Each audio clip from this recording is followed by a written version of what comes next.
जी, कैसे हैं आप लोग? सब ठीक ठाक, कुशल मंगल। चलो जी, आज हम अब आपका शुरू करने जा रहे हैं चैप्टर नंबर 1। चैप्टर नंबर 1 जिसका नाम है कंपनी का फॉर्मेशन एंड कन्वर्जन, जहां पे हम कंपनी फॉर्मेशन एंड कन्वर्जन की बातें करेंगे। तो let us start with the chapter number 1। क्या कहता है चैप्टर नंबर 1? देखिएगा, बात करता है डेफिनेशन ऑफ कंपनी की। कंपनी क्या होती है? सबसे पहले अब हम बेसिक पढ़ने जा रहे हैं आज कि कंपनी क्या होती है। तो देखिएगा, कंपनी क्या होती है। Meaning section 2 clause 20 of the company act define the term company. Company का मतलब है एक ऐसी कंपनी जो कि इनकॉर्पोरेट होगी इस एक्ट में। इस एक्ट मतलब कंपनी एक्ट 2013 के अंदर, यानी कि जिसका जन्म कंपनी एक्ट 2013 के अंदर हुआ है, और या फिर under any other previous company law. Other previous company law, company act 2013 से पहले कौन सा कंपनी लॉ था? The answer is company act 1956 था। तो यानी कि क्या 1956 में भी जो इनकॉर्पोरेट हुई है कंपनी एक्ट 1956 में, for example Reliance industries limited, क्या वो कंपनी है? यस। जो कंपनी एक्ट 2013 में स्टेब्लिश हुई है वो तो कंपनी है ही है। जो कंपनी एक्ट 1956 में स्टेब्लिश हुई है वो भी कंपनी है। The answer is yes. ठीक हो गई इतनी बात? कोई दिक्कत नहीं? चले। अच्छा, अगर मैं कहूं कि गूगल क्या यहां कंपनी है? देखो, जिसका इनकॉर्पोरेशन भी इंडिया में हुआ है केवल वही कंपनी है, उसके अलावा और कोई भी कंपनी नहीं कहलाएगी। तो गूगल वगैरह क्या है अभी पता लग जाएगा। फिलहाल आगे बढ़ते हैं। Characteristics of a company. Company के कुछ फीचर्स के ऊपर आते हैं। कंपनी के कुछ फीचर्स, पहला फीचर कौन सा है? Separate legal entity. कहीं ना कहीं 11th-12th की यादें ताजा हो रही होंगी। सेपरेट लीगल एंटिटी का मतलब क्या होता है कि देखो, कंपनी अलग है, कंपनी का बनाने वाले अलग हैं। कंपनी का जन्म होते ही कंपनी एक अलग व्यक्ति बन जाती है और उसको बनाने वाले एक अलग व्यक्ति बन जाते हैं। यानी कि existence of a company is independent and separated from its members. Company अलग है, कंपनी के मेंबर अलग हैं।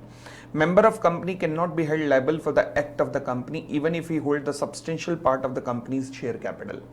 तो यानी कि अगर मैं कहता हूं कि मैं मेंबर हूं और कंपनी के 90% शेयर होल्ड करता हूं और क्रेडिटर्स को हो गया डिफॉल्ट, तो एज अ मेंबर क्या मैं पर्सनली लायबल हूं? नहीं, मैं पर्सनली लायबल नहीं हूं। मेरे पास जितने शेयर हैं मैं उनकी नॉमिनल वैल्यू तक लायबल हूं।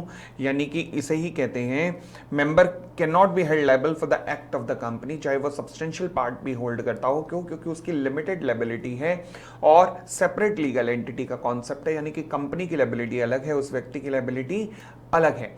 अब सेपरेट लीगल एंटिटी को ही ना हम एक और नाम से पुकारते हैं, हम इसे कहते हैं कॉर्पोरेट व्हील। अब इसका मतलब क्या होता है कॉर्पोरेट व्हील का? देखिएगा, फॉर एग्जाम्पल मान लीजिए प्रमोटर है। इन प्रमोटर्स ने एक कंपनी का जन्म दिया, मतलब इन प्रमोटर्स ने एक कंपनी को बनाया। अब मुझे एक बात बताओ कि आपका ध्यान किसकी तरफ जा रहा है? अब ये जितने भी लौंडे होंगे सारे के सारे किसको देख रहे होंगे? कन्या को ही, ऑब्वियसली। ठीक है ना, मतलब कंपनी को ही। तो सारे सब के सब किसे देख रहे हैं? कंपनी को। अच्छा, यानी कि दूसरे शब्दों में जैसे ही कंपनी का इनकॉर्पोरेशन होगा ना, एक दीवार आ जाएगी दोनों के बीच में, इसे कहते हैं पर्दा। दोनों के बीच में एक पर्दा आ जाएगा। पर्दे के एक तरफ कंपनी है, दूसरी तरफ प्रमोटर है। आज के बाद हम किसको देखेंगे? केवल पर्दे के इधर, मतलब कंपनी को देखेंगे। This concept is called separate legal entity, या फिर कॉन्सेप्ट ऑफ कॉर्पोरेट व्हील का नाम भी पुकारते हैं इसे, कि कॉर्पोरेट, दोनों के बीच में कॉर्पोरेट व्हील आ जाएगा। दोनों के बीच में कॉर्पोरेट व्हील आ जाएगा। क्लियर हो गई इतनी बात? पर्दा आ जाएगा दोनों के बीच में। चलिए जी, अब ये जो कॉर्पोरेट व्हील का कॉन्सेप्ट है सबसे पहले इवॉल्व हुआ था Salomon versus Salomon and company limited के केस में। क्या कहा गया था इस केस में? It was held that company had been validly constituted and it had an independent, company had been validly constituted. अगर कंपनी का कॉन्स्टिट्यूशन वगैरह सही, मतलब इनकॉर्पोरेशन सही हुआ है, तो इसकी एग्जिस्टेंस इसके मेंबर से अलग होती है। तो therefore mister Salomon was entitled to be paid his dues first as a secured creditor. क्या मतलब था? हुआ क्या था कि एक कंपनी थी जिसका नाम था सैलोमान शू कंपनी। ये एक प्रोप्राइटरशिप कंसर्न थी, प्रोप्राइटरशिप ऑफ मिस्टर सैलोमन। तो मिस्टर सैलोमन की एक प्रोप्राइटरशिप थी। अब कंपनी का चलता चलाया बिजनेस टेकन ओवर हो गया, take over by Salomon shoe limited. Company को टेक ओवर कर लिया। किसने टेक ओवर कर दिया? सैलोमन शू लिमिटेड ने। जब टेक ओवर किया एसेट्स थी 30,000 की, इक्विटी शेयर कैपिटल थी 20,000 की, 10% डिबेंचर्स थे 10,000 के। ठीक है, अब अगर मैं कहूं कि इक्विटी शेयर कैपिटल ये पूरी की पूरी सैलोमन एंड फैमिली के नाम थी। अच्छा, 10% डिबेंचर ये भी सैलोमन एंड फैमिली के नाम थे। पहले प्रोपराइटरशिप कंसर्न हुआ करती थी सैलोमन शू कंपनी नाम से, फिर कंपनी बनाई गई, कंपनी ने सैलोमन शू कंपनी का बिजनेस टेक ओवर कर लिया। तो हालात ये थे, पर एक साल के अंदर अंदर ना पोजीशन पूरी बिगड़ गई। हालांकि इन्होंने फ्रॉड नहीं किया था, कहीं धोखा नहीं किया था, बट बिजनेस चल नहीं पाया। और हालात क्या हो गए, ये लिखने की जरूरत नहीं है तुम्हें, खैर हालात क्या हो गए, एसेट्स बचे थे केवल अब 6,000 पाउंड के, इक्विटी शेयर कैपिटल सेम था,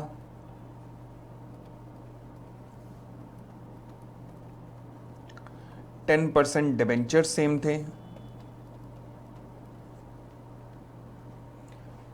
इक्विटी शेयर कैपिटल सेम था, 10% डिबेंचर सेम थे। यहां पर क्रेडिटर अलग आ चुके थे 20,000 के, और प्रॉफिट एंड लॉस था 44,000। लो जी, कुछ बचा ही नहीं था, मतलब कुछ भी बचा नहीं था, सारा लॉस था। अब खैर कंपनी को की एसेट्स को जब बेचा गया तो एसेट्स ने रियलाइज किया कितना, 6,000। अब पंगा ये था कि जब भी हम एसेट्स को बेचते हैं तो सबसे पहले लायबिलिटी की पेमेंट करते हैं, और कौन सी लायबिलिटी की पेमेंट करते हैं, सबसे पहले सिक्योर्ड लायबिलिटी की पेमेंट होती है। डिबेंचर्स सिक्योर्ड थे और ये क्रेडिटर अनसिक्योर्ड थे, तो डिबेंचर जाके पहले लाइन में लग गए। अब अनसिक्योर्ड क्रेडिटर चिल्लाने लगे कि पागल समझ रखा है क्या, मत्थे पे कुछ लिखा हमारे, बे ऐसे थोड़ा ना होता है। नहीं, ये क्या तरीका हुआ, बताओ बताओ, ये क्या तरीका हुआ। डायरेक्टर कौन, सैलोमन एंड फैमिली, मेंबर कौन, Salomon and family, debenture holder कौन, सैलोमन एंड फैमिली। मतलब जित देखो उत सैलोमन, सैलोमन पैसे भी ले जाए सैलोमन, वाह। जहां देखो सैलोमन सैलोमन, और पैसे भी पहले सैलोमन लेके जा रहा था। अबे तो हम भुट्टे बनने आए थे यहां, ऐसा नहीं होता।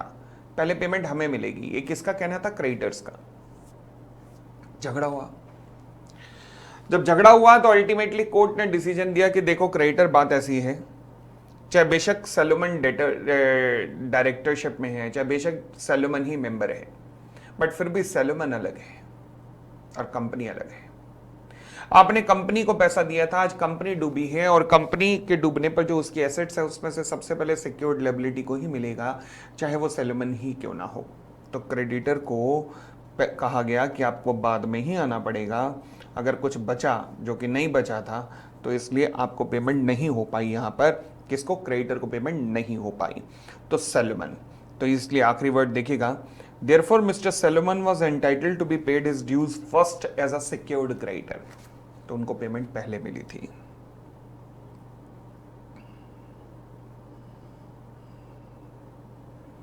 समझ आई बात।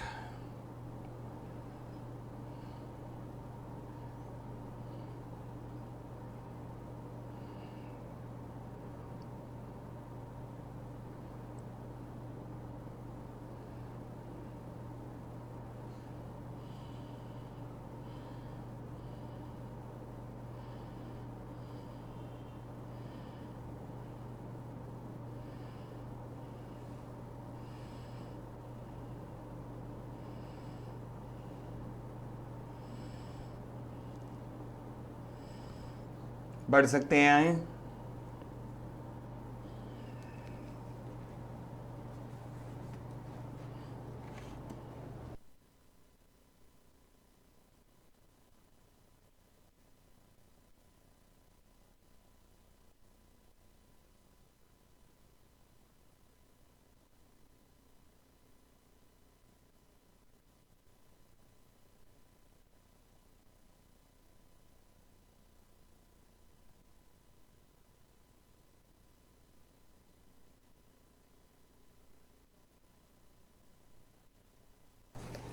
चलिए, सेकेंड फीचर क्या कहता है? Perpetual succession. परपेचुअल सक्सेशन का मतलब है कि कंपनी कभी मरती नहीं है।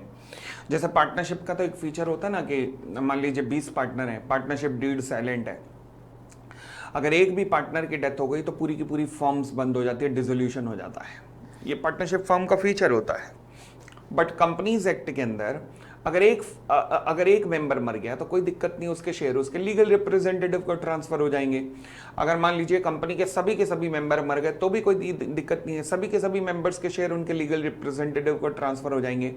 यानी कि दूसरे शब्दों में कंपनी की कभी डेथ नहीं होती, कंपनी कभी मरती नहीं है, कंपनी हमेशा चलती रहती है, चलती रहती है, चलती रहती है। ठीक है जी। चलिए जी, फिर आता है जी मेरा अगला, अच्छा परपेचुअल सक्सेशन पढ़ लीजिएगा। The perpetual succession means the continuous existence which means the company never dies. The membership of a company में change from time to time but it does not affect the company's existence. Company की existence पे कोई प्रभाव नहीं पड़ेगा, membership will keep on changing from time to time. Okay, फिर आता है जी मेरे पास सेपरेट प्रॉपर्टी। सेपरेट प्रॉपर्टी का मतलब क्या है? सेपरेट प्रॉपर्टी कि कंपनी की प्रॉपर्टी अलग होती है अपने मेंबर्स या प्रमोटर्स से।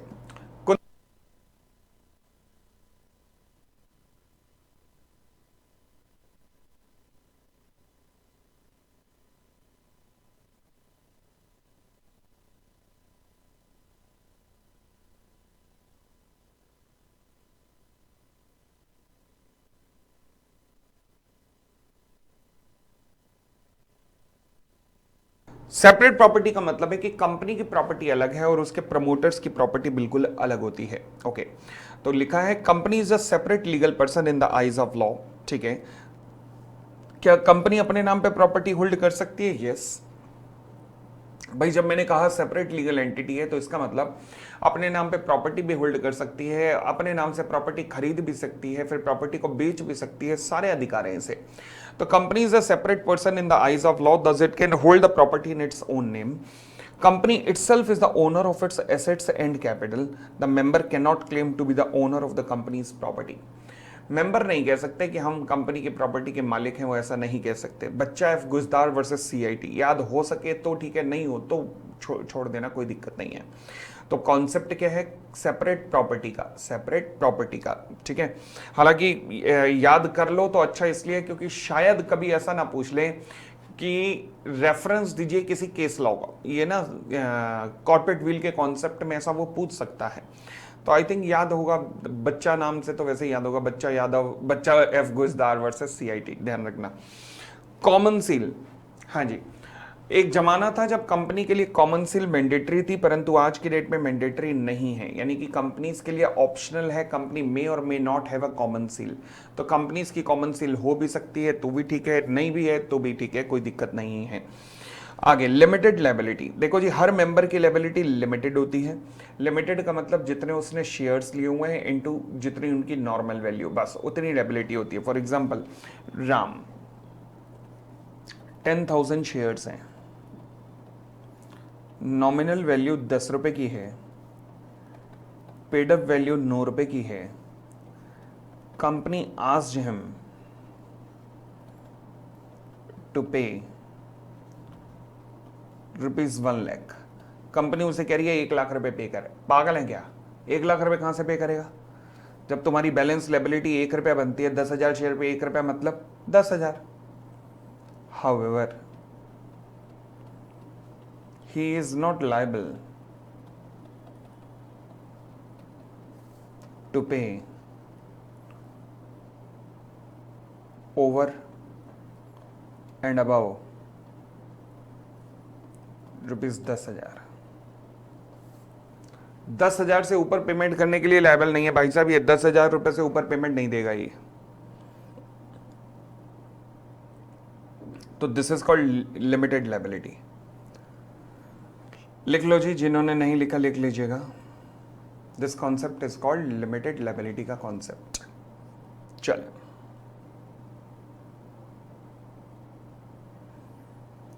आगे, capacity to sue and being sued. क्या ये पॉसिबल है कि कंपनी अपने नाम पे औरों पे केस कर दे? Yes, very much possible, why not. अच्छा, क्या ये पॉसिबल है कि कंपनी के नाम पर और लोग केस करें? यस, व्हाई नॉट, बिल्कुल पॉसिबल है। तो यानी कि कंपनी को स्यू किया जा सकता है एंड कंपनी भी स्यू कर सकती है। कंपनी को स्यू किया जा सकता है एंड कंपनी भी स्यू कर सकती है। Okay, company can file suit against other in its own name, ठीक है जी। Similarly the suit against the company can also be filed in the company's name. तो आप कंपनी को स्यू करना चाहते हैं तो कंपनी के नाम पे केस कीजिए, और कंपनी आपके ऊपर केस करेगी तो फिर वो अपने नाम से ही करेगी। ओके, फिर इनकॉर्पोरेटेड एसोसिएशन, क्या ये पॉसिबल है कि कंपनी के अनरजिस्टर्ड हो जाए? नहीं, अनरजिस्टर्ड पार्टनरशिप फर्म तो हो सकती है, ये पॉसिबल है, बट अनरजिस्टर्ड कंपनी नहीं हो सकती। यानी कि कंपनी का रजिस्ट्रेशन जरूरी है। कंपनी जब तक आरओसी के पास रजिस्टर्ड नहीं होगी तब तक कंपनी का इनकॉर्पोरेशन नहीं होगा। तो यानी कि company must be registered under the companies act, the answer is yes. फिर फ्रीली ट्रांसफरेबल शेयर, कंपनी के अदर पार्टनरशिप फर्म में ना कोई भी पार्टनर अपना हिस्सा जो है उठा के बाकी किसी आउटसाइडर को ट्रांसफर कर सकता है? बिल्कुल भी नहीं, बिल्कुल भी नहीं। फर्म का डिसोल्यूशन हो जाएगा अगर उसने ये वाली हरकत करना चाही तो यानी कि पार्टनरशिप फर्म में ट्रांसफर ऑफ शेयर्स अलाउ नहीं है। बट क्या कंपनीज एक्ट में अलाउ है? The answer is yes. Companies act में कोई भी पार्टनर कोई भी मेंबर अपना शेयर उठा के दूसरे किसी व्यक्ति को, आउटसाइडर को, इनफैक्ट द आउटसाइडर को भी ट्रांसफर कर सकता है, बिल्कुल कर सकता है। बट ध्यान रखना, प्राइवेट लिमिटेड कंपनी में कई बार ट्रांसफर ऑफ शेयर्स पे कुछ रेस्ट्रिक्शंस होती हैं। कहां पर? प्राइवेट लिमिटेड कंपनी में रेस्ट्रिक्शंस होती हैं। पब्लिक कंपनी में तो फ्रीली ट्रांसफरेबल होते हैं, फ्रीली ट्रांसफरेबल होते हैं। रिलायंस के जब चाहे शेयर बेचो खरीदो, ऐसे ही टाटा के जब चाहे खरीदो बेचो। पब्लिक कंपनी है ना, प्राइवेट कंपनी में कुछ रेस्ट्रिक्शंस होती हैं। क्यों? क्योंकि प्राइवेट कंपनी की डेफिनेशन में ऐसा लिखा है। अभी पढ़ते हैं डेफिनेशंस को। चलिए जी, तो फ्रीली ट्रांसफरेबल ये अगला फीचर हुआ। फिलहाल क्वेश्चन नंबर 1 पढ़ेगा। कहता है ABC private limited company is a private company having 5 members only. All the member of the company were going by the car to Mumbai in relation to some business. An accident took place and all of them died. Answer with reason under the Company Act whether existence of company has also comes to an end. नहीं,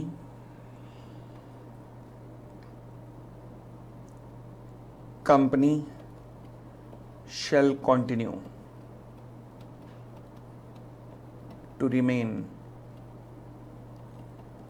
in existence. तो company की existence continue रहेगी। The answer is yes, company की existence continue रहेगी, उसके ऊपर कोई भी क्वेश्चन मार्क नहीं लगेगा। ठीक हो गई इतनी बात, और आगे बढ़ते हैं। Use of the word limited और प्राइवेट लिमिटेड। लॉ कहता है जी हर पब्लिक कंपनी को आपके नाम के आगे लिमिटेड लगाना पड़ेगा। सिमिलरली हर प्राइवेट लिमिटेड कंपनी को अपने नाम के आगे प्राइवेट लिमिटेड कंपनी लगाना पड़ेगा। यहाँ पर एक एक्सेप्शन सेक्शन 8 कंपनीज को दे रखी है कि सेक्शन 8 कंपनीज अगर चाहें तो अपने नाम के आगे ना लिमिटेड लगाएं ना प्राइवेट लिमिटेड लगाएं, चलेगा। वो सेंट्रल गवर्नमेंट की कुछ खास सिलेक्टेड और लाडली औलादों में से हैं जहाँ सेंट्रल गवर्नमेंट उन्हें बहुत सारी एग्जाम्शन देती है, तो उन्हीं एग्जाम्शंस में से एक एग्जाम्शन ये भी है। ठीक हो गई इतनी बात, चले। अब आता है lifting of the corporate wheel. अभी तक हमने कहा कॉर्पोरेट व्हील। कॉर्पोरेट व्हील का मतलब है कंपनी अलग है, कंपनी को बनाने वाले अलग हैं, दोनों के बीच में एक दीवार है। But lifting of corporate wheel का मतलब होता है इस दीवार को हमने गिराया और दोनों को एक मान लिया। यानी कि कुछ ऐसे केसेस होते हैं जहां पर कंपनी और कंपनी को बनाने वाले दोनों को एक मान लिया जाता है और एक मानकर ही उन्हें ट्रीट किया जाता है। All these circumstances are called lifting of the corporate wheel. अब कॉर्पोरेट व्हील को कब कब गिराया जा सकता है देखते हैं। फिलहाल पढ़िएगा समटाइम। अच्छा, इसमें सवाल कैसे आ सकता है? इस पर जितने भी पॉइंट दिए हुए ना इसके, उनमें से किसी एक पे सवाल बनाएगा, उसके चांसेस हैं। केस स्टडी बनाएगा या फिर एमसीक्यू आ सकता है। तो कहता है sometime the necessity of the situation में कंपेल द अथॉरिटी। अथॉरिटीज कौन कौन? मतलब सेंट्रल गवर्नमेंट वगैरह। अथॉरिटी मतलब central government to disregard the corporate legal entity. तो अथॉरिटी को कई बार जरूरी सेंट्रल गवर्नमेंट ट्राइब्यूनल कोर्ट वगैरह कई बार इनके लिए जरूरत पड़ती है कि हटा दो कॉर्पोरेट लीगल एंटिटी का कॉन्सेप्ट, सेपरेट लीगल एंटिटी का कॉन्सेप्ट, और इंडिविजुअल मेंबर जो पीछे छुपा हुआ है who are in fact the real beneficial owner of all the corporate property, मतलब उन दोनों के बीच का पर्दा हटा दो, मेंबर के बीच का और कंपनी के बीच का। And this fact is known as lifting और piercing the corporate veil. Corporate wheel को गिराना, उसे भेद देना, इसे कहते हैं। यानी कि कभी कभी जब जब जरूरत पड़ती है तो कंपनी के पीछे जो मेंबर है और कंपनी दोनों को एक मान लिया जाता है। वो कब कब माना जाता है ये मेरे लिए ज्यादा जरूरी है।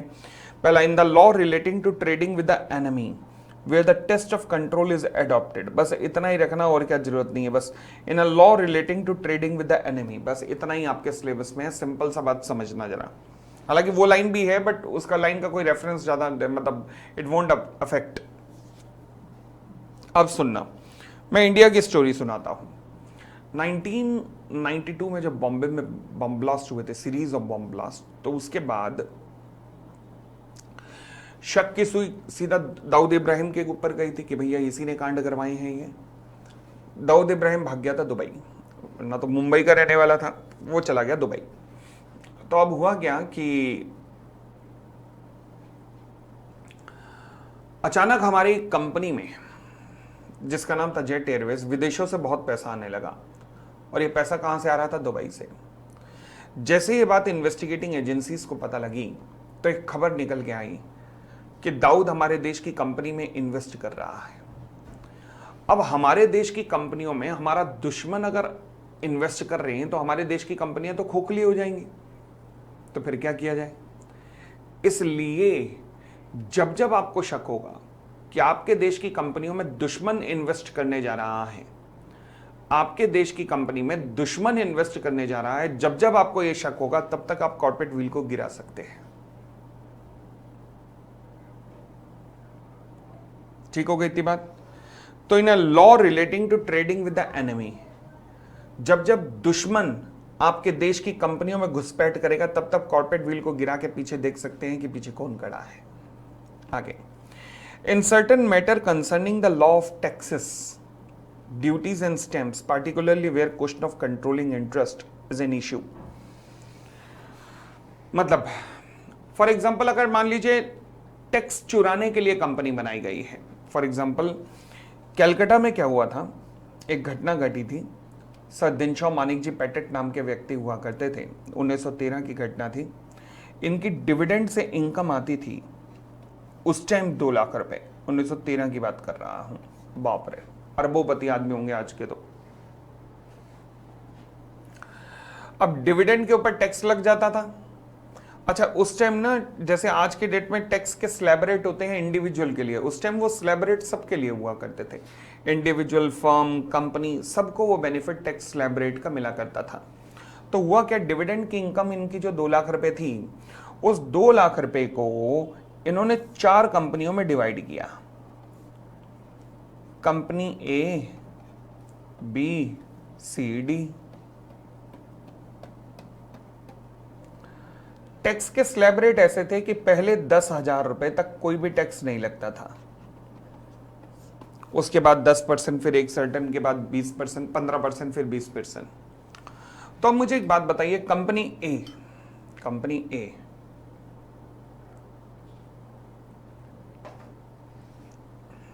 वो भी 10% का, पहले 10,000 का बेनिफिट ले गई। कंपनी बी भी पहले 10,000 का बेनिफिट ले गई, सी भी ले गई, डी भी ले गई। क्यों? क्योंकि उन्होंने 50,000 ईच हर कंपनी में बांट दिया। तो क्या हर कंपनी बेनिफिट ले रही थी पहले 10,000 का? यस। तो टैक्स इसका मतलब चुरा लिया? यस, जम के चुराया।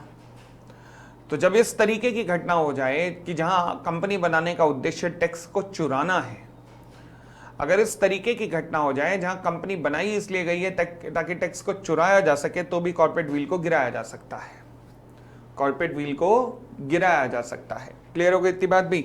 चलिए, in the matter, in certain matter concerning the law of taxes, duties, stamp duty वगैरह, and stamps, particularly where the question of controlling interest is an issue, मतलब who is controlling the company is the issue, तब भी corporate wheel को गिराया जा सकता है। Where the court find that there is avoidance of the welfare legislation, it will be free to lift the corporate wheel। अब case का नाम लिखा हुआ है workman of associated rubber industry. ये कंपनी हुआ करती थी, कंपनी के ऊपर ही केस हुआ था। ये देखो कंपनी है एसोसिएटेड रबर इंडस्ट्री, और इसके वर्कमैन ने कंपनी के ऊपर केस किया था। ये कभी तुम्हें याद करने की जरूरत नहीं होती है, ये तुम्हें याद करने की जरूरत नहीं होती। क्यों? ऐसा बता देता हूं। AIR लीगल मैगजीन है, SC मतलब सुप्रीम कोर्ट का जजमेंट है। सुप्रीम कोर्ट ने जब ये डिसीजन दिया था तो ये AIR नाम की लीगल मैगजीन में 1986 में छपा था, उसके वॉल्यूम नंबर 1 में आया था। ये वॉल्यूम समझते हो ना, वॉल्यूम। मान लीजिए आज मेरा 10वां एडिशन आ रहा है मेरी किताब का, तो वो 10वां वॉल्यूम कहलाता है, ठीक है। तो सुप्रीम कोर्ट ने जो डिसीजन दिया वो AIR नाम की मैगजीन के 1986 में डिसीजन दिया था सुप्रीम कोर्ट ने। AIR नाम की मैगजीन के फर्स्ट वॉल्यूम में ये केस छपा था, फर्स्ट वॉल्यूम में। बट आपने याद करना नहीं है कभी भी, ठीक है। चलिए, where the court find that there is a avoidance of the welfare legislation, it will be free to lift the corporate wheel। अब हुआ क्या था कि हमारा एक पेमेंट ऑफ बोनस एक्ट है।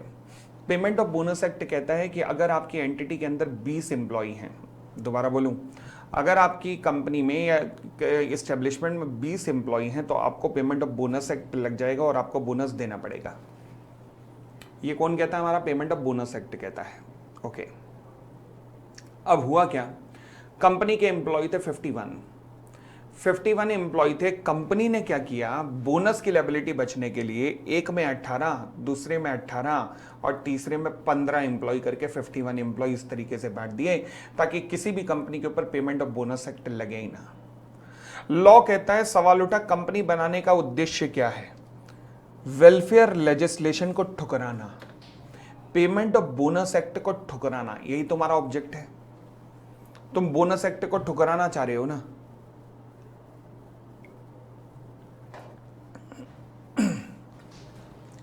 तुम्हारा उद्देश्य बोनस एक्ट को ठुकराना है। तो लॉ कहता है जब जब आपका कंपनी बनाने का उद्देश्य केवल और केवल वेलफेयर लेजिस्लेशन को अवॉइड करना होगा, आपका कंपनी बनाने का उद्देश्य वेलफेयर लेजिस्लेशन को अवॉइड करना होगा, तब तब हम कॉर्पोरेट व्हील को गिरा देंगे। कॉर्पोरेट व्हील को अपन लोग गिरा देंगे। क्लियर हो गई इतनी बात? बढ़ सकते हैं आगे। चले, फिर कहता है law, the court invariably lift the corporate veil और disregard the corporate personality of the company to protect the public policy and prevent the transaction contrary to the public policy. For example, आप company के नाम पर अगर कोई individual अफीम बेचने का काम कर रहा है, सेल ऑफ नारकोटिक्स,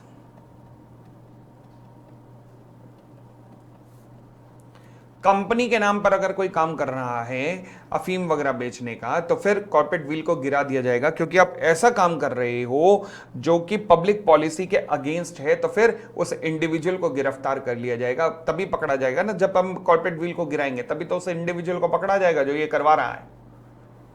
चले, where the use of an incorporated company is being made to avoid the legal obligation, the court में कोई भी लीगल ऑब्लिगेशन अवॉइड करने के लिए ही अगर कंपनी का जन्म हुआ है तो भी कॉर्पोरेट जो है, जो कोर्ट है, इसको डिसरिगार्ड कर देगा सेपरेट लीगल एंटिटी की कॉन्सेप्ट को। क्यों? क्योंकि कंपनी का उद्देश्य लीगल ऑब्लिगेशन को अवॉइड करना है। लीगल ऑब्लिगेशन को अवॉइड करना, for example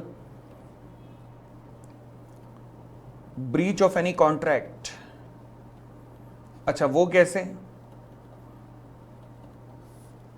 breach of any contract हुआ क्या?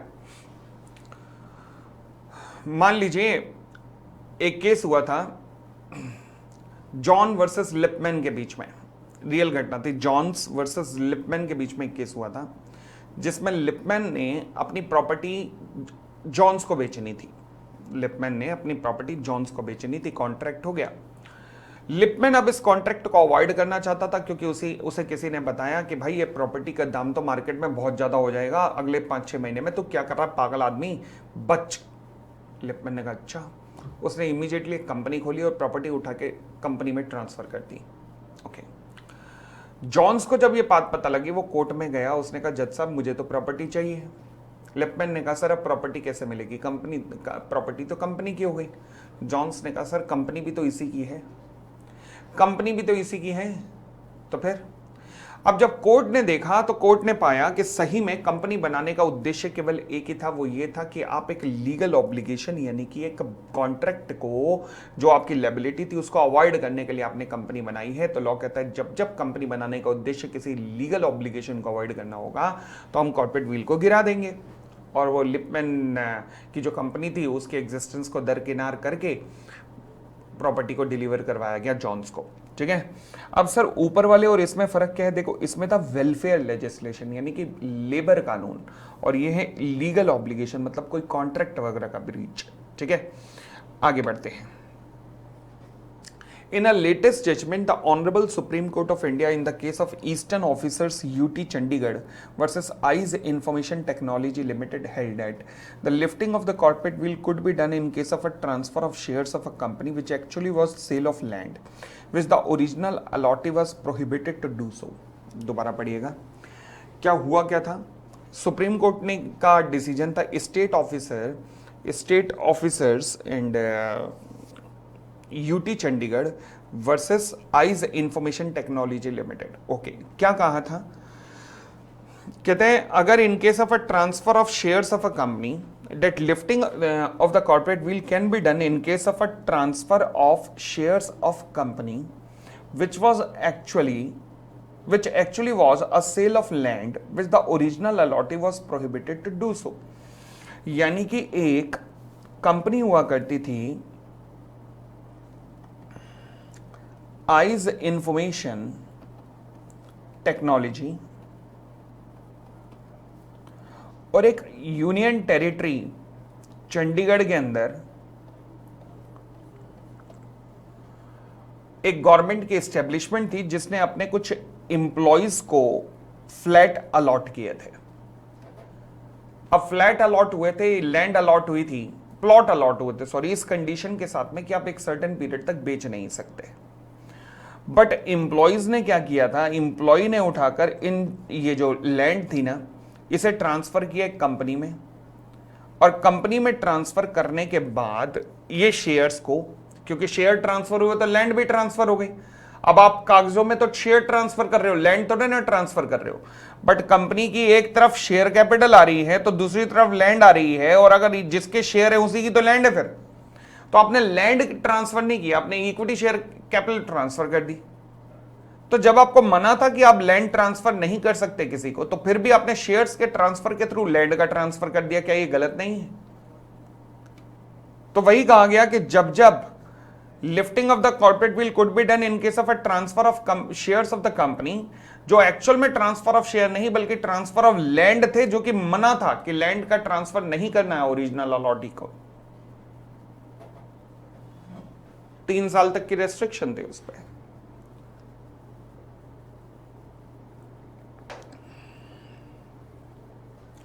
तो ये वो सब के सब केस हैं जहां पर हम कॉर्पोरेट व्हील को गिरा सकते हैं और कंपनी के पीछे वालों को एक मान सकते हैं। सर ये आते हैं क्या पेपर में ऐसे वाले सवाल? देखो आते तो नहीं है, चांसेस तो बहुत कम है, बट फिर भी तभी आप देख रहे होगे कि हमारी नॉर्मल कॉन्सेप्ट से स्पीड थोड़ी ज्यादा चल रही है। मैं पूरी गहराइयों में उतर के डुबकियां नहीं लगा रहा यहां पर, ठीक है ना। चलो क्वेश्चन नंबर 2, तो इसलिए ऊपर से पढ़ के जाना चाहिए बस एक बार, और कुछ नहीं। F. An SSC was a wealthy man earning huge income by the way of dividend and interest. He formed 3 private companies and agreed with each to hold a block of investment as an agent for it. The dividend and interest income received by the company was handed over to F as a pretended loan. This way F divided his income into 3 parts in a bid to reduce his tax liability. सारा tax liability का खेल था कि company को 3 parts में divide कर दिया था। Decide for what purpose 3 companies were establish, whether the legal personality of the 3 company may be disregarded. Yes it can be. ये केस का नाम लॉ याद करने की तुम्हें जरूरत नहीं है। But the corporate wheel can be lifted, the answer is yes, why not.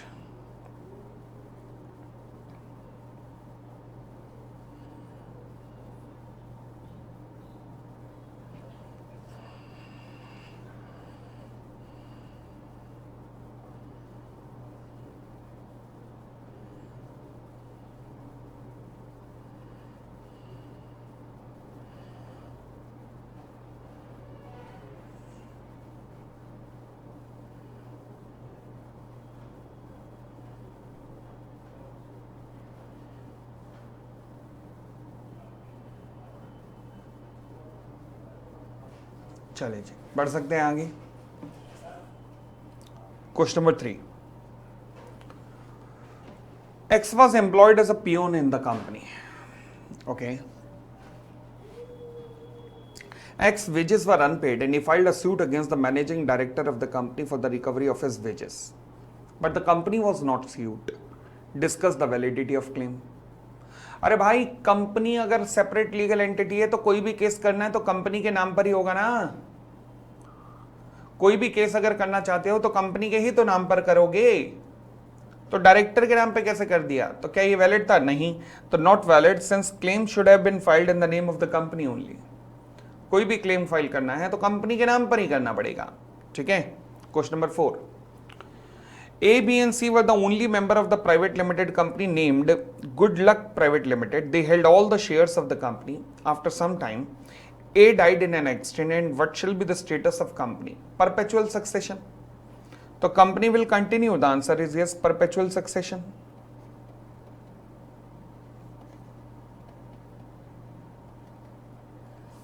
What would be the status if all the member dies? Still the company can continue. Yes. कोई दिक्कत नहीं है। Question number 5, A was the shareholder of a timber company. He held all the share except one. He was also the substantial creditor of the company. A insured company's timber against fire and took the insurance policy in his own name. एक बात सुन बेटा, company की property पे, company की asset पे तो insurance ले रहा है और इंश्योरेंस अपने खुद के नाम पे ले रहा है। कंपनी की एसेट के ऊपर इंश्योरेंस ले रहा है और इंश्योरेंस अपने खुद के नाम पे ले रहा है, in his own name. The timber was destroyed in the fire and A claim the compensation from the insurance company. Timber जल गया और ए पूछा इंश्योरेंस कंपनी के पास कि भाई इंश्योरेंस दो। इंश्योरेंस कंपनी ने कहा बिल्कुल, बता जान मांगी होती, बता किसका स्टॉक जला है? इसने कहा कंपनी का। उन्होंने कहा पॉलिसी दिखा, कंपनी खुद के नाम थी इसके। इंश्योरेंस कंपनी ने कहा नालायक, तेरे नाम पे पॉलिसी है तो तेरा स्टॉक कहां जला है? उसने कहा मैं और कंपनी एक ही तो है। अबे जाना, ऐसे थोड़ा ना होता है। अगर तू और कंपनी पहले तो एक बात नहीं हो, चाहे तेरे पास सारे शेयर हैं फिर भी तू और कंपनी एक बात नहीं हो। तू अलग है, कंपनी अलग है। इंश्योरेंस अगर कंपनी के स्टॉक का हुआ होता और कंपनी के गोडाउन में आग लगी होती तो इंश्योरेंस मिलता। अब तूने कंपनी के स्टॉक का इंश्योरेंस तो कराया बट अपने नाम पे कराया, तो इसका मतलब तू कह रहा है कि ये मेरा स्टॉक है, तो तेरे स्टॉक में तो आग लगी नहीं क्योंकि कंपनी के स्टॉक में आग लगी है। तो इसलिए A can not recover the claim since property of the company is different from its members. ठीक है। एक केस था मकोरा वर्सेस नॉर्दर्न इंश्योरेंस का, याद करने की जरूरत नहीं है क्या? अच्छा केस था, अभी तक सबसे प्यारा केस था ये। अच्छा, ये क्वेश्चन नंबर 6 अभी नहीं कर पाएंगे। क्वेश्चन नंबर 6 करने लायक पहले बन जाते हैं। आ जाओ जी, पहले बन जाते हैं। ये भी आते हैं, क्लासिफिकेशंस पर आते हैं। कहाँ गई प्राइवेट लिमिटेड कंपनी? कहाँ गई? पहले उसकी डेफिनेशन करते हैं। ये रही, नीचे आ जाओ थोड़ा, प्राइवेट लिमिटेड कंपनी की डेफिनेशन पे आ जाओ जरा। Private company section 2 clause 68। तो क्या होती है प्राइवेट कंपनी? पढ़िएगा। Private company is one which bye it's article of association. Article of association क्या है? वो डॉक्यूमेंट जिसके अंदर कंपनी के रूल्स लिखे होते हैं, जिसका पालन कंपनी को करना है। आएगा भी आगे चल के टॉपिक। तो प्राइवेट कंपनी क्या होती है? एक ऐसी कंपनी जो अपने आर्टिकल ऑफ एसोसिएशन के द्वारा कुछ रेस्ट्रिक्शंस डालती है। कौन सी रेस्ट्रिक्शन है? 3 रेस्ट्रिक्शंस हैं। 3 रेस्ट्रिक्शंस हैं। पहला, ये रेस्ट्रिक्ट कर सकती है right to transfer its shares. Word क्या है? रेस्ट्रिक्ट। देखो जी, 2 तरीके के शब्द लॉ में होते हैं। एक होता है वर्ड रेस्ट्रिक्ट, एक होता है प्रोहिबिट। दोनों में फर्क होता है। यस, रेस्ट्रिक्ट का मतलब होता है पॉसिबल है कि हो जाए मगर कुछ कंडीशंस का पालन करना पड़ेगा। तो वर्ड रेस्ट्रिक्ट का मतलब होता है possible but subject to some conditions. Restrict का मतलब होता है अलाउड सब्जेक्ट टू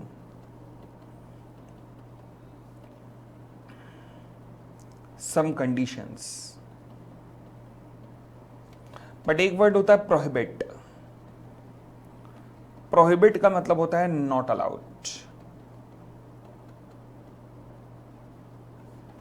तो प्राइवेट कंपनी में क्या है, प्राइवेट लिमिटेड कंपनी में रेस्ट्रिक्ट है किस चीज पे, right to transfer its shares, यानी कि प्राइवेट लिमिटेड कंपनी में रेस्ट्रिक्शंस होती है ट्रांसफर ऑफ शेयर्स पर। अच्छा, तो इसका मतलब है कि प्राइवेट लिमिटेड कंपनी के शेयर ट्रांसफर नहीं हो सकते, हो तो सकते हैं, प्राइवेट लिमिटेड कंपनी के शेयर ट्रांसफर तो हो सकते हैं but subject to some condition. अब नॉर्मली प्राइवेट लिमिटेड कंपनी में क्या होती है, ये फैमिली ओन्ड कंपनी होती है ना, तो इसलिए यहां पर लगभग 100% प्राइवेट कंपनी में एक ही स्टैंडर्ड कंडीशन है, वो क्या कि अगर कोई भी मेंबर अपने शेयर ट्रांसफर करना चाहता है तो सबसे पहले बोर्ड ऑफ डायरेक्टर को मौका दिया जाएगा कि बोर्ड ऑफ डायरेक्टर उसके लिए उन शेयर्स के लिए एक सूटेबल बायर ढूंढ सकें।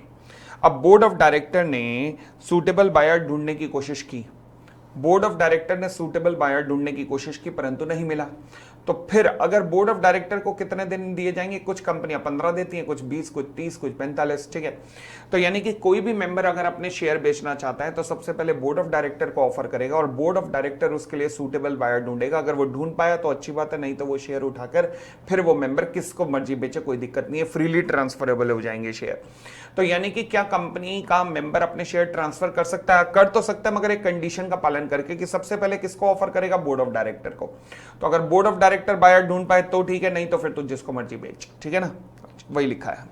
तो यानी कि restrict the right to transfer share, मतलब शेयर ट्रांसफर तो हो सकते हैं मगर subject to some condition. Condition क्या है कि पहले बोर्ड ऑफ डायरेक्टर को ऑफर करो। हालांकि ये लॉ में नहीं लिखी मगर सभी आर्टिकल, सभी कंपनियों के आर्टिकल में कंडीशन चिपका दी जाती है। Second, limit the maximum number of its members to 200। Private limited company के मैक्सिमम नंबर ऑफ मेंबर कितने रहेंगे, 200। परंतु एक बात ध्यान रखना, 200 की काउंटिंग में वो इंप्लॉई जिन्हें के शेयर्स दिए गए हैं, मतलब ईसॉप्स दिए गए हैं, इंप्लॉय स्टॉक ऑप्शन प्लान, उन्हें काउंट नहीं किया जाएगा।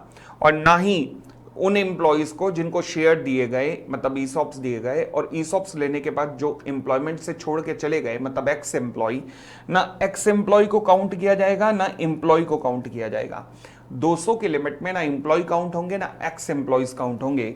आएगा ऊपर वाले केस स्टडी पे आइएगा, जो ऊपर एक केस स्टडी रह गई थी,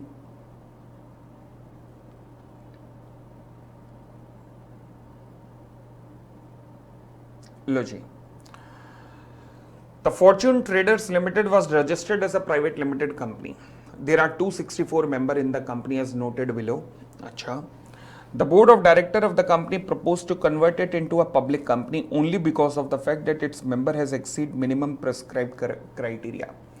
बोर्ड ऑफ डायरेक्टर का क्या कहना है कि भैया हम इसे पब्लिक कंपनी में कन्वर्ट करना चाह रहे हैं, क्यों, क्योंकि 200 की लिमिट ब्रीच हो गई है, 200 की लिमिट ब्रीच हो गई है, तो इसे हम पब्लिक लिमिटेड कंपनी में कन्वर्ट करना चाह रहे हैं। तुम्हारी नजर में बोर्ड सही कह रहा है या गलत कह रहा है, चलिए देखना शुरू करते हैं। सबसे पहले लिखे हैं director and there relative, directors and there relative. देखो, डायरेक्टर्स ना कंपनी के एम्प्लॉयज भी हो सकते हैं, डायरेक्टर्स कंपनी के एम्प्लॉयज भी हो सकते हैं। फॉर एग्जांपल 2 तरीके के डायरेक्टर होते हैं, एक एग्जीक्यूटिव, एक नॉन एग्जीक्यूटिव डायरेक्टर। डायरेक्टर के चैप्टर में पढ़ा था, एग्जीक्यूटिव डायरेक्टर कंपनी के एम्प्लॉय माने जाते हैं और नॉन एग्जीक्यूटिव एम्प्लॉय नहीं माने जाते हैं। अच्छा, अब अगर मैं इन्हें एम्प्लॉय मानूं तो दिक्कत यह है कि डायरेक्टर एंड देयर रिलेटिव, अब उनके रिलेटिव, अब ये क्या हो गया, उनको तो एम्प्लॉय नहीं मान सकता ना ऐसे में, तो फिर समस्या है ना, क्योंकि इनमें ब्रेकअप नहीं दिया हुआ। खाली वर्ड डायरेक्टर होता ना तो मैं कह देता, बट खाली वर्ड डायरेक्टर होता तो दिक्कत ही 134 थोड़ा ना, मैक्सिमम 15 डायरेक्टर होते हैं, तो अब मैं क्या कहूं। इसलिए वर्ड यही रहेगा, बेहतर यही रहेगा कि मैं इन्हें मानूं कि ये एम्प्लॉय नहीं है, डायरेक्टर एम्प्लॉय नहीं है, कोई एजम्पशन लिखने की जरूरत नहीं है। तो फिलहाल अगर एम्प्लॉय नहीं है तो क्या 200 की काउंटिंग में आएंगे, यस आ गए। आगे एम्प्लॉयज ये काउंट नहीं होंगे, एक्स एम्प्लॉयज ये भी काउंट नहीं होंगे।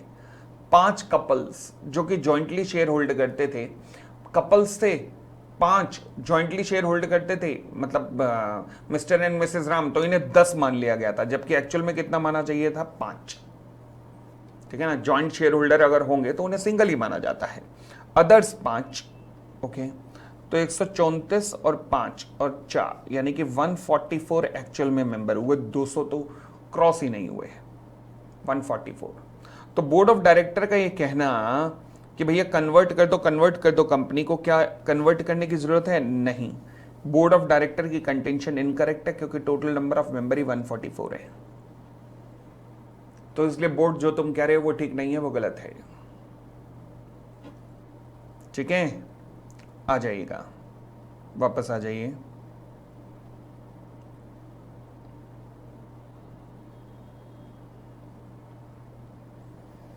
पब्लिक लिमिटेड कंपनी की डेफिनेशन, वही ये क्या हुआ?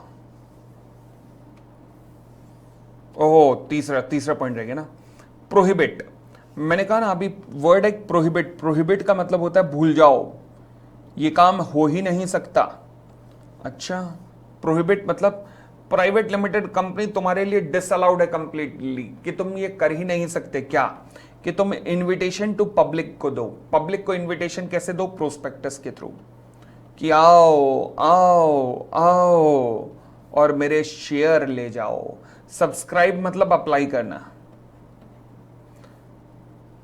यानी कि प्राइवेट लिमिटेड कंपनी पब्लिक को कभी ऑफर दे ही नहीं सकती, प्रोस्पेक्टस इशू कर ही नहीं सकती कि आओ और मेरे शेयर्स के लिए अप्लाई करो।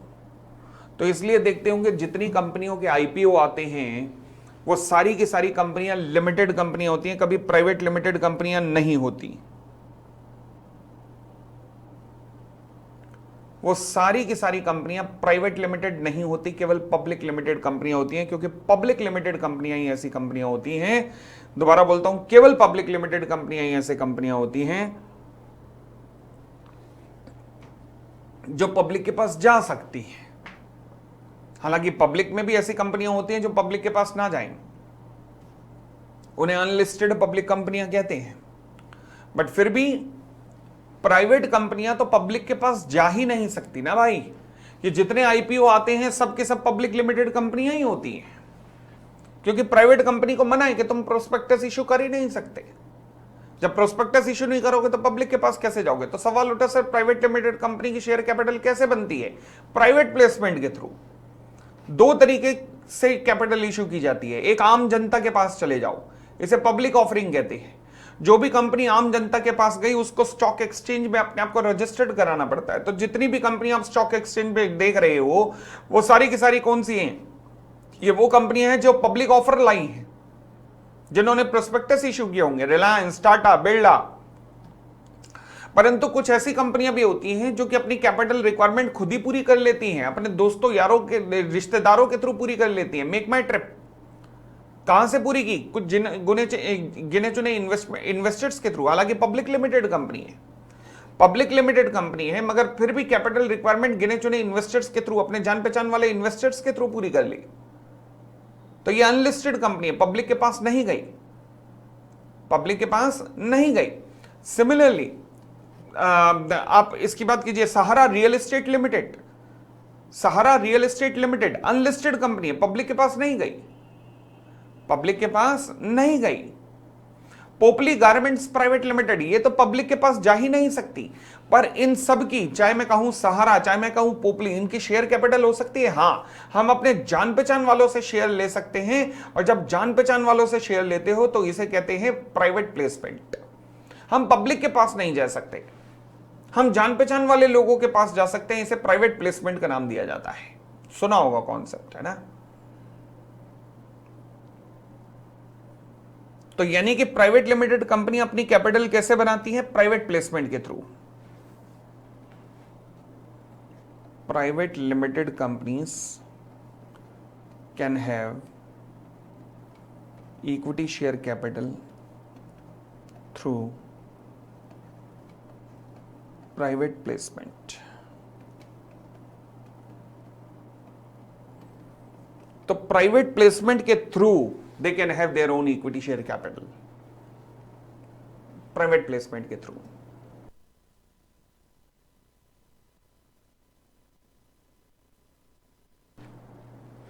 ठीक है,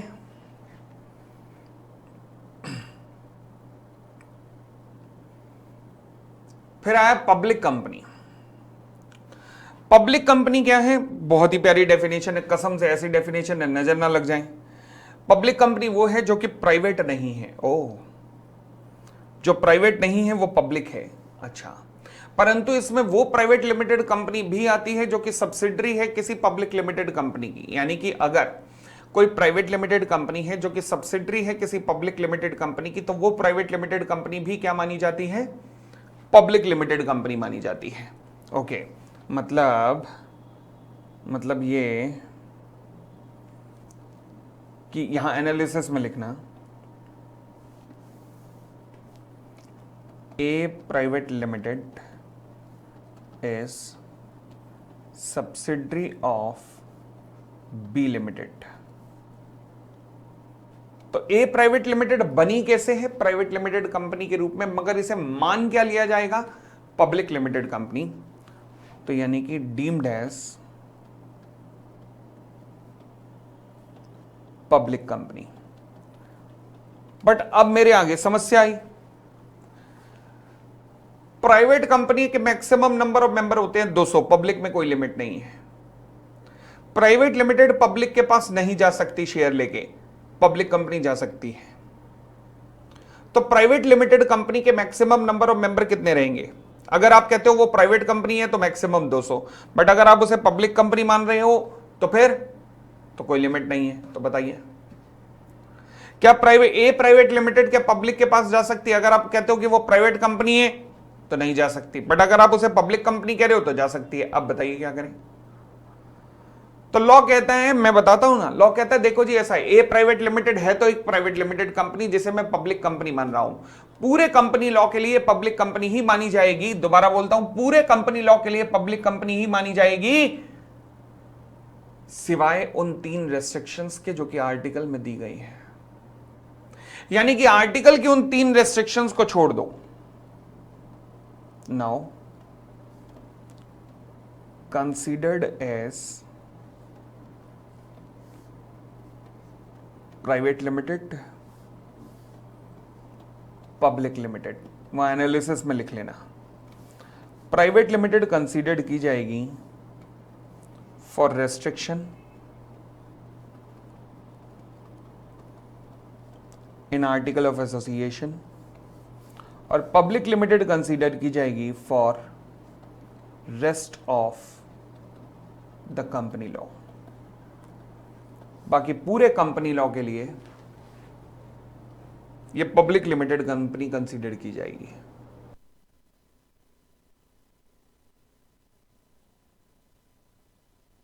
उन 3 रेस्ट्रिक्शंस के लिए ये प्राइवेट कंपनी है, बाकी पूरे कंपनी लॉ के लिए पब्लिक कंपनी मानी जाएगी।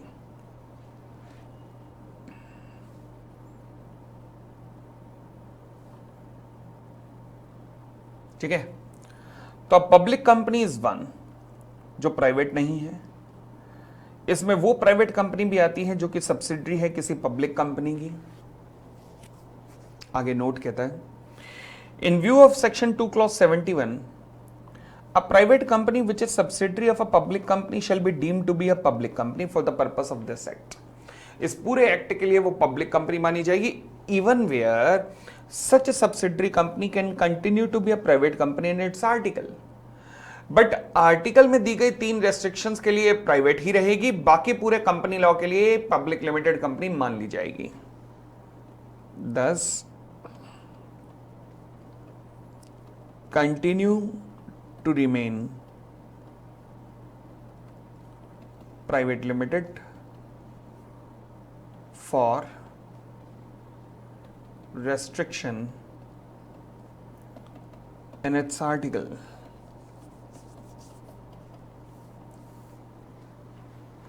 उनके लिए प्राइवेट है, बाकी हर जगह पे पब्लिक है।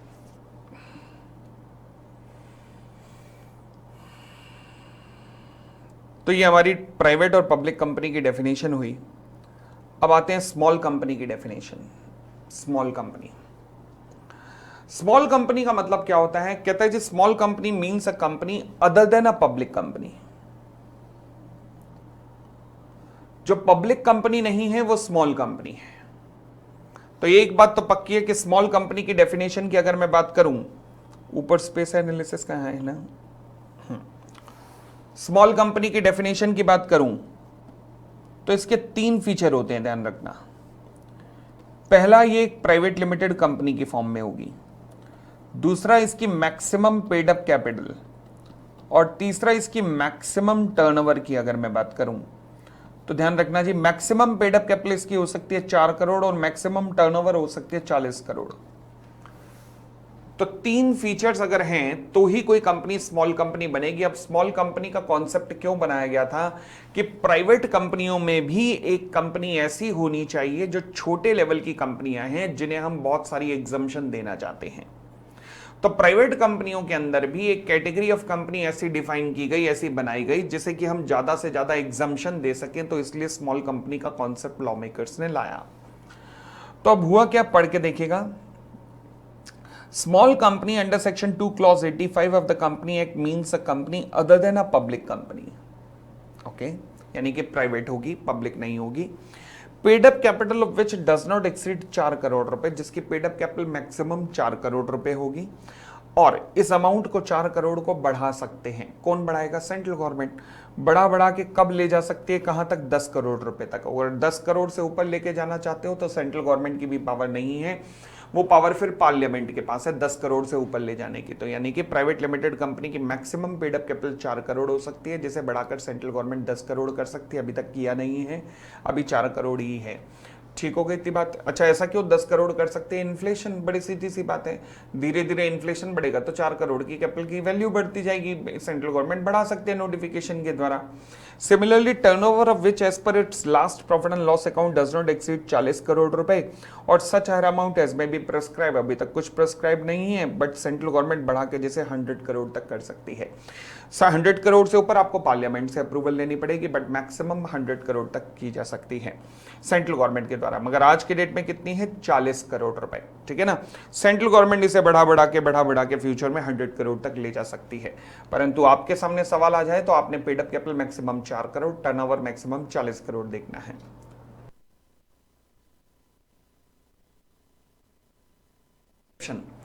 अब लॉ कहता है कि this section shall not apply to, यानी कि कुछ कंपनियों को हम स्मॉल कंपनियां नहीं मानेंगे अगर आप होल्डिंग कंपनी हैं या आप सब्सिडरी कंपनी हैं किसी कंपनी की। अच्छा, फॉर एग्जांपल एक कंपनी है एच प्राइवेट लिमिटेड, इसकी पेड अप कैपिटल है 3 करोड़, टर्नओवर है 38 crore, 38 crore. Company growth trajectory के अंदर जा चुकी थी, जहां कंपनी लगातार आगे बढ़ रही थी, परंतु कंपनी को एक डर सताने लगा। वो क्या? कि भैया आज तो हम स्मॉल कंपनी हैं, अब जैसे पेड अप कैपिटल 4 से आगे बढ़ेगी, टर्नओवर 40 से आगे बढ़ेगी, हम स्मॉल कंपनी नहीं रह जाएंगे। इसके लिए इन्होंने गेम खेली, एक इन्होंने प्राइवेट एक सब्सिडरी कंपनी बना दी, और पेड अप कैपिटल वहां भी रख दी 2 करोड़, और टर्नओवर रख दी यहां पे भी 20 करोड़ ट्रांसफर हो गए यहां पर भी। अगर ये कंपनी एक ही रहती तो पेड अप कैपिटल 5 होती और टर्नओवर आज 58 होती, बट क्योंकि स्मॉल कंपनी का स्टेटस क्लेम करना चाहते थे इसलिए इन्होंने एक गिरी हुई हरकत कर दी। लॉ मेकर ने कहा कंपनी केवल स्मॉल कंपनी का स्टेटस क्लेम करने के लिए आपने होल्डिंग सब्सिडरी को जन्म दिया है, इसलिए अगर आप कोई भी होल्डिंग कंपनी है या कोई भी सब्सिडरी है किसी भी कंपनी की, अगर आप किसी भी कंपनी की होल्डिंग है, किसी भी कंपनी की सब्सिडरी है, तो आप कभी भी स्मॉल कंपनी का स्टेटस क्लेम नहीं कर सकते। स्मॉल कंपनी का स्टेटस आप नहीं क्लेम कर सकते चाहे आप सारी कंडीशंस को पूरा कर रहे हो, पर फिर भी दोनों ही कंपनियां both can not claim status of small companies. ये दोनों की दोनों कंपनियां स्मॉल कंपनी का स्टेटस क्लेम नहीं कर सकती है, दोनों ही यस बिल्कुल नहीं कर सकती है। ओके, आएगा। सिमिलरली अगर आप सेक्शन 8 कंपनी के रूप में रजिस्टर्ड हो तो भी आप स्मॉल कंपनी नहीं कहलाओगे। क्यों? क्योंकि स्मॉल कंपनी का कॉन्सेप्ट किस लिए आया? ताकि इन्हें एग्जम्पशन दी जा सके। सेक्शन 8 कंपनी को वैसे ही इतनी एग्जम्पशन लॉ ने दी है, तो लॉ कह रहा है कि जान लेगा क्या अब? तो इसलिए क्योंकि they already avail lots of exemption, तो और कोई सेपरेट एग्जम्पशन देने का मूड लॉ मेकर्स का इनको नहीं है। अ कंपनी और a body corporate governed by any special act कोई भी ऐसी कंपनी है बॉडी कॉर्पोरेट जो किसी स्पेशल एक्ट ऑफ पार्लियामेंट के द्वारा गवर्न की जाती है तो फिर उसे भी स्मॉल कंपनी नहीं माना जाएगा। क्यों नहीं माना जाएगा? क्योंकि जब वो एक स्पेशल एक्ट ऑफ पार्लियामेंट के द्वारा गवर्न की जाती है तो वहां जो स्पेशल एक्ट में एग्जम्पशन मिलते हैं उन्हें वही मिलेंगी, बस उन्हें स्पेशल एक्ट में मिलने वाली एग्जम्पशन ही मिलेंगी बस। तो कोई भी कंपनी या बॉडी कॉर्पोरेट जिसे एक स्पेशल एक्ट ऑफ पार्लियामेंट के द्वारा बनाया जाता है उस एक्ट में बनाते हुए ही उनकी एग्जम्पशंस दे दी जाती हैं, तो उसलिए कोई सेपरेट एग्जम्पशन उन्हें नहीं दी जाएगी। अब ठीक है, बढ़ सकते हैं। तो ये स्मॉल कंपनी हो गई हमारी। अच्छा,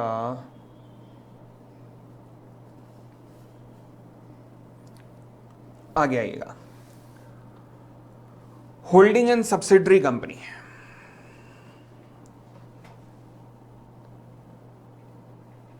होल्डिंग एंड सब्सिडरी कंपनी क्या मतलब है? होल्डिंग एंड सब्सिडरी का देखो जी, हम जानते हैं होल्डिंग वो है जो कि कंट्रोल रखती है और सब्सिडरी वो है जिसके ऊपर कंट्रोल किया जाता है।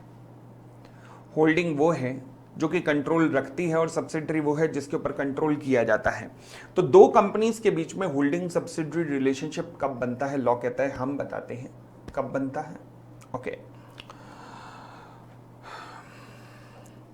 As per the law, there exists an holding and subsidiary relationship between two companies in the following cases। ऊपर लिखा है holding company which exercise control और subsidiary company a company on which said control is exercised। तो holding subsidiary बन गई। आगे, अब दो कंपनियों के बीच में होल्डिंग सब्सिडरी कब बनता है? दो केसेस हो सकते हैं, दोनों में से कोई भी अगर आपने कंडीशन सेटिस्फाई कर दी। पहला, control over the composition of the board of directors. Control over the composition of the board of directors मतलब अगर एक कंपनी कंट्रोल करती है किसको? The composition of the board of director of another company को। तो अगर एक कंपनी कंट्रोल करती है composition of the board of director of another company को, तो इन सच अ केस जो पहले वाली कंपनी है वो होल्डिंग बन जाएगी और बाद वाली कंपनी सब्सिडरी कंपनी बन जाएगी। तो दोबारा बोलता हूं कि अगर एक कंपनी कंट्रोल करती है composition of the board of director of another company को, तो पहले वाली होल्डिंग है और दूसरे वाली सब्सिडरी बन जाएगी। अच्छा, अब सवाल उठा control the composition of the board of director, इसका मतलब क्या होता है? देखो जी, इसका मतलब दिया हुआ है when a company shall be considered to have a control over the composition if said company has the power to appoint or remove all or majority of the director of other company। यानी कि अगर एक company के पास power है दूसरी company के majority of the directors को हटाने की या रिमूव करने, हटाने की, अपॉइंट करने की, तो इसका मतलब माना जाएगा कि इसका कंट्रोल है ओवर द कंपोजिशन। कंपोजिशन का मतलब होता है नंबर ऑफ डायरेक्टर्स। यानी कि अगर ए लिमिटेड के 15 डायरेक्टर हैं तो आपसे कोई पूछे कि बताइए उसका कंपोजिशन क्या है, तो आप कहेंगे 15। तो अगर एक कंपनी के पास अधिकार है दूसरी कंपनी के मेजॉरिटी ऑफ द डायरेक्टर्स को अपॉइंट या रिमूव करने का, तो आप कह सकते हैं कि ये कंपनी होल्डिंग कंपनी है और दूसरी वाली कंपनी सब्सिडरी है। क्यों? क्योंकि मेजॉरिटी ऑफ द डायरेक्टर्स को अपॉइंट या रिमूव करने की पावर इनके पास है। जैसे कि फॉर एग्जांपल लिखिएगा, एनालिसिस में लिखिएगा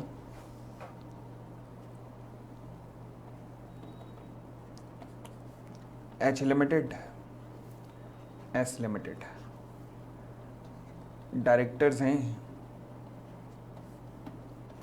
S1, S2, S3, S4, S5, S6। Case number 1, H Limited have right to appoint 3 directors of S Limited।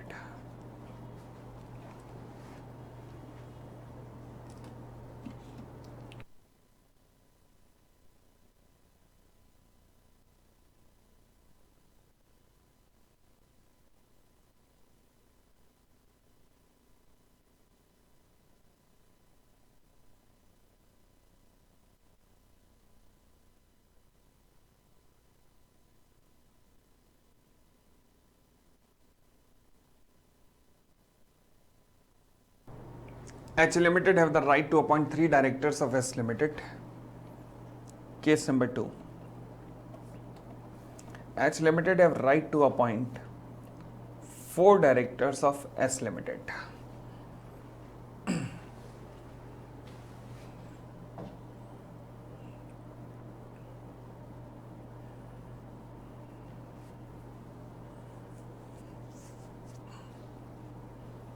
ठीक है, तो बताइए एच लिमिटेड सब्सिडरी कब मानी जाएगी?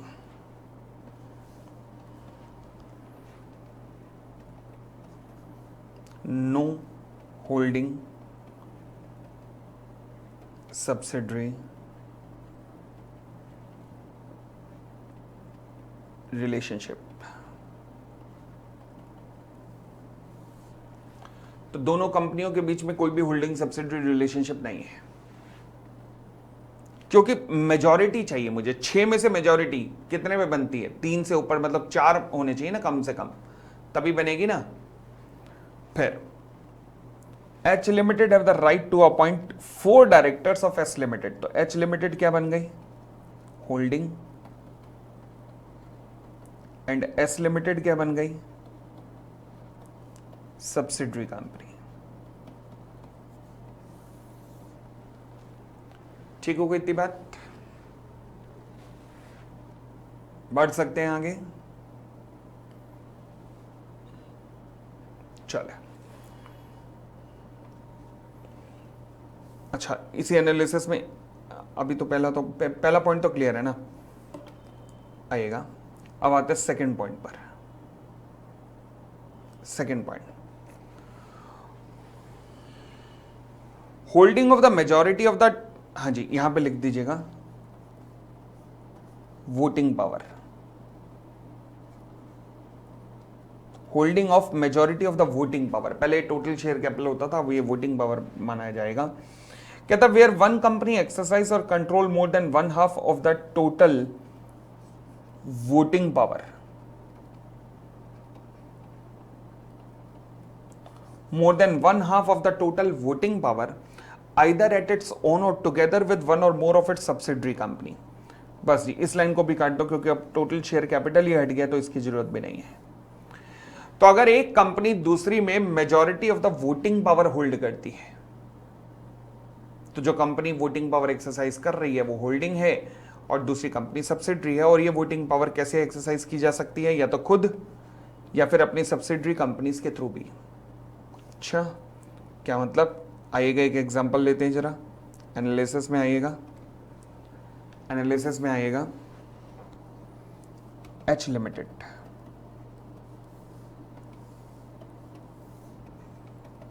Example number 2। H limited, S limited, equity share capital 5 lakh shares at the rate of 10, preference share capital 10 lakh shares at the rate of 10।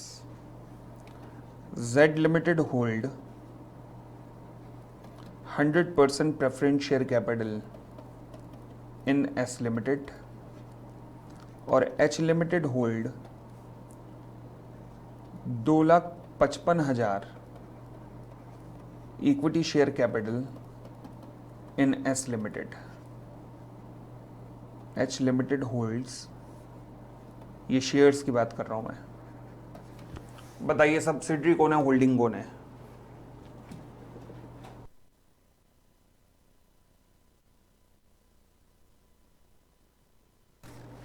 Holding कौन है, subsidiary कौन है? लगाओ जी दिमाग।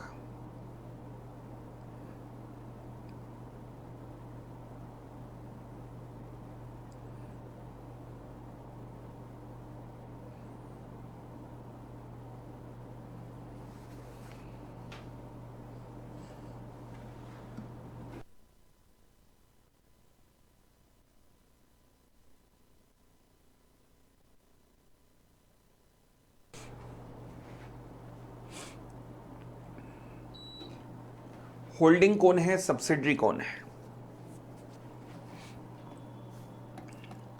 देखो जी, जेड लिमिटेड बेशक आप 100% प्रेफरेंस शेयर कैपिटल होल्ड करते हो, बट वोटिंग पावर तो इक्विटी के पास ही होती है।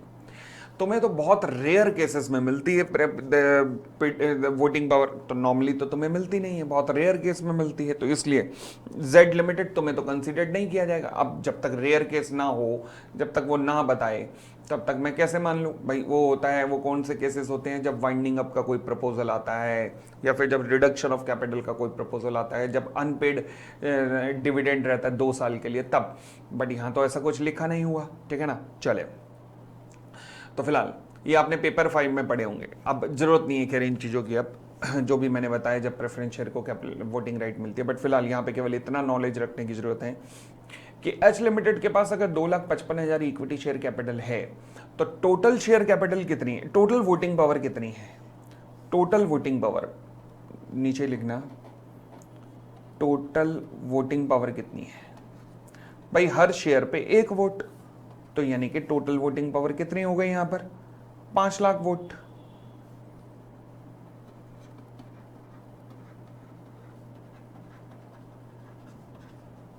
ओनली इक्विटी शेयर होल्डर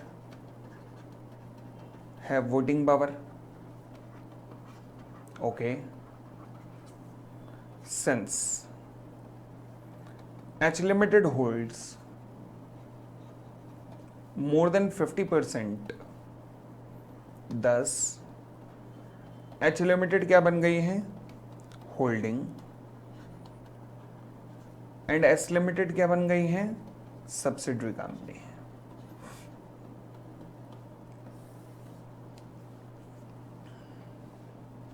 तो एच लिमिटेड होल्डिंग कंपनी हो गई और एस लिमिटेड एक सब्सिडरी कंपनी हो गई। क्लियर? आगे बढ़ सकते हैं?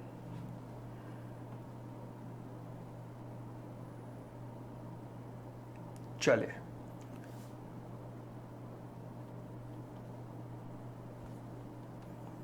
लिस्टेड कंपनी की डेफिनेशन, इसको बहुत डिटेल में समझाना है भाई साहब, बहुत डेप्थ में जाना पड़ेगा इसको समझाने के लिए।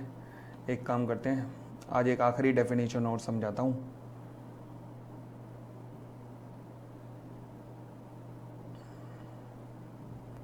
ये इसे भी अगली क्लास में कवर करते हैं। अगली क्लास ना लंबी होगी, शायद 2-2.5 घंटे की होगी, क्योंकि इस चैप्टर को वहाँ अगली क्लास के अंदर बहुत ज़्यादा कवरेज मिल जाएगी। तो अगली क्लास में काफ़ी कवरेज हो जाएगी, 2 घंटे की कम से कम क्लास होगी अगली वाली, ताकि कवर किया जा सके पकड़ के इस चैप्टर को जल्दी। टोटल 4 या 5 क्लासें लेगा ये चैप्टर, देख रहे होगे 66 पेजेस है, 4 या 5 क्लासें लेगा, 2-2 घंटे की अब क्लासेस उठानी पड़ेंगी इस चैप्टर पे। चलो जी, listed company, unlisted company, dormant PFI, दुनिया भर की डेफिनेशन चिपका रखी है। आओ जी, होल्डिंग सब्सिडरी का एक क्वेश्चन कर लेते हैं। ये इस क्वेश्चन पे आइएगा, क्वेश्चन नंबर 7। वहां पे लिख लेना, जहां होल्डिंग सब्सिडरी लिखा ना, वहां पे लिख देना रेफर क्वेश्चन नंबर 7। जहां अभी हमने होल्डिंग सब्सिडरी की डेफिनेशन पढ़ी, वहां लिख दीजिएगा रेफर क्वेश्चन नंबर 7, ठीक है? तो पढ़िएगा।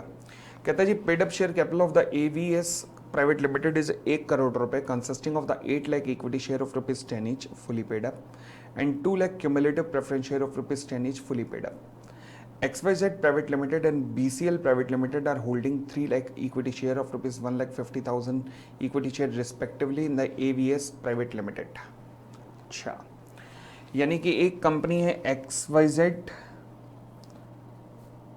और एक कंपनी है BCL Private Limited, ये होल्ड करती है 3 लाख और ये होल्ड करती है 1.5 lakh shares in AVS Private Limited। AVS Private Limited की इक्विटी शेयर कैपिटल कितनी है? 8 लाख।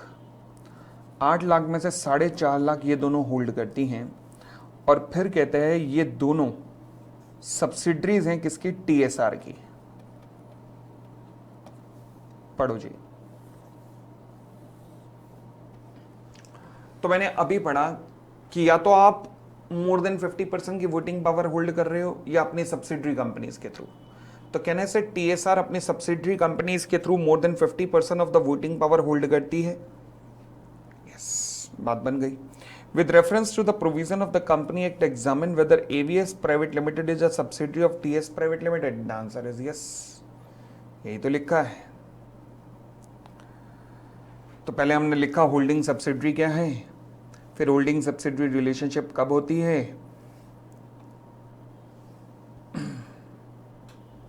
यहां पे भी लिख देना 1/2 of the total voting power, more than 1/2 of the total voting power either at own or together with one or more subsidiary, meaning of share capital हटा दो। in the given case XYZ and BCL are the subsidiary of the TSR and holding इतना out of the total voting power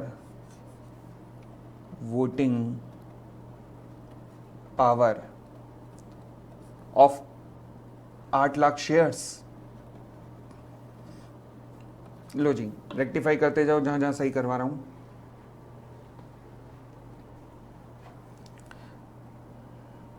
preference share holder shall not form part of the total voting power.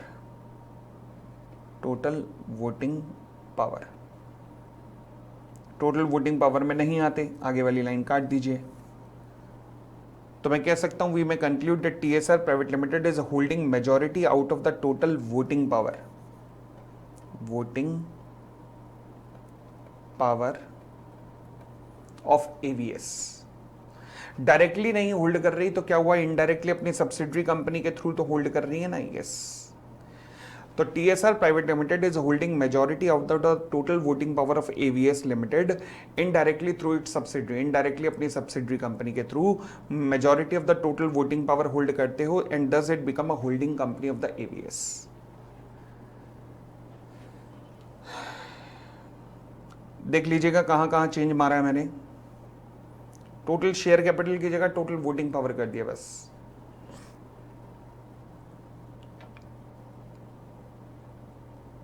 Meaning of total share capital उड़ा दिया है। फिर 4,50,000 in aggregate in ABS out of which voting power of 8 lakh share कर दिया है, out of total voting power of 8 lakh shares. उसके बाद total share capital को टोटल वोटिंग पावर, आगे वाली लाइन काट दो, जरूरत नहीं है। कंक्लूजन में शेयर कैपिटल की जगह वोटिंग पावर। ठीक है, अब क्वेश्चन का एक और पार्ट भी है जो कहता है कि would your answer be different if the TSR private limited has 8 out of the 10 directors on the board of director of ABS private limited. भाई आपका आंसर अलग होगा क्या अगर टीएसआर प्राइवेट लिमिटेड के पास 8 डायरेक्टर है 10 में से?